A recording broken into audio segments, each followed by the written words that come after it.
pegando carona aí nessa questão que você falou de demanda e tal, queria falar também um pouquinho sobre a questão do PIB, né? O PIB saiu aí do terceiro trimestre ontem, mostrou até um crescimento de 2,3%, apesar de ter vindo acima das expectativas dos analistas. Esse resultado parece que demorou ali, demonstrou um pouquinho até de uma desaceleração, talvez, no crescimento econômico do país, pelo impacto da Ômicron, né? A gente viu até no final de semana o quanto as notícias, principalmente lá na Europa, acabaram atingindo os mercados globais na segunda-feira.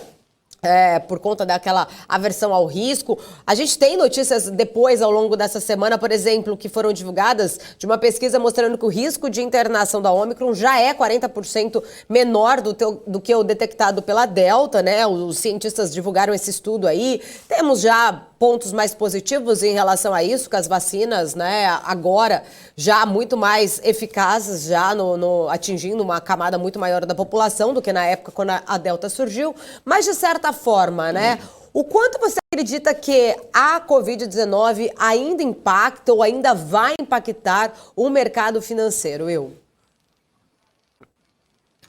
Bom, eu acho que tem que separar, assim, atividade econômica e mercado financeiro de fato, tá?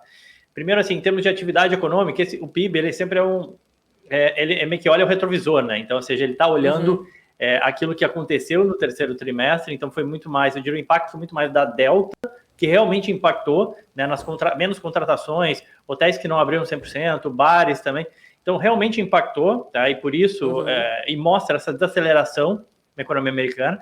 Algumas casas revisaram para baixo, inclusive a projeção de crescimento para ano que vem, em conta, seja da variante Delta, que afetou o terceiro trimestre, seja da Omicron, que, enfim, está afetando, aí, está acontecendo ainda, né?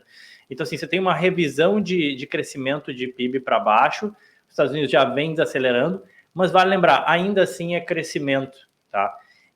Das piores projeções que eu vi de crescimento, se não me engano, a gente está falando em 3%, algo em torno de 3% para ano que vem. O Fed, por exemplo, ele estima 4% de crescimento para o PIB para ano que vem. O mercado já duvida um pouco, mas quem eu li, que eu lembro que foi mais pessimista, foi na casa de 3% para ano que vem, ainda assim é um bom crescimento para a maior economia do mundo, tá? A variante Omicron, a gente tem visto algumas notícias diferentes, dados, que nem tu falou, né? Hoje mesmo eu coloquei no meu Twitter que teve pesquisadores lá da Escócia e da Imperial College de London que analisaram, enfim, aqueles que contraíram a Omicron, seja lá na Inglaterra, seja na África do Sul, mostrando que a taxa de hospitalização ela é menor, que o risco é menor, que é muito mais brando o impacto, e o mercado já meio que adotou um pouco esse discurso, tá?